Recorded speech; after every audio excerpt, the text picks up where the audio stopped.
ഏതാനും മാസങ്ങൾക്ക് മുമ്പ് വന്ന് കണ്ട ഒരു കുടുംബം തങ്ങളുടെ ബിസിനസ് പങ്കാളിയിൽ നിന്ന് തങ്ങൾക്കേറ്റ വലിയൊരു ചതിയാണ് പങ്കുവച്ചത്.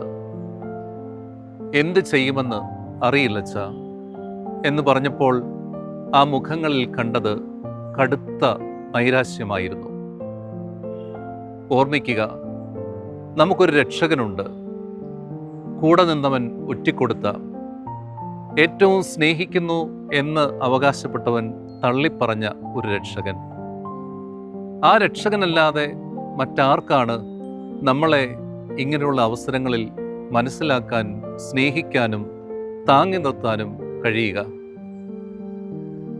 ജീവിതത്തിൽ ഇങ്ങനെ സംഭവിച്ചപ്പോഴൊക്കെ ഈ രക്ഷകൻ പിടിച്ചു നിന്നത് തൻ്റെ പിതാവിലുള്ള അടിയുറച്ച വിശ്വാസം കൊണ്ടായിരുന്നു. കണ്ണിമ ചിമ്മാതെ കാവലായി നിൽക്കുന്നവനിൽ ഉള്ള വിശ്വാസം, പച്ചയായ പുൽത്തകടികളിലേക്ക് നമ്മെ നയിക്കുന്നവനിലുള്ള വിശ്വാസം, അധ്വാനിക്കുന്നവരും ഭാരം വഹിക്കുന്നവരും എൻ്റെ പക്കൽ വരുവിൻ, ഞാൻ നിങ്ങളെ ആശ്വസിപ്പിക്കാം എന്ന് പറഞ്ഞ രക്ഷകനായ ഈശോയിലുള്ള വിശ്വാസം. നോമ്പിൻ്റെ ഈ പുണ്യദിനത്തിൽ നമ്മുടെ പ്രാർത്ഥന ഇങ്ങനെ ആയിരിക്കട്ടെ: രക്ഷകനായ ഈശോയെ, പൂർണ്ണമായി നിന്നിൽ വിശ്വസിക്കാൻ എന്നെ അനുഗ്രഹിക്കണമേ.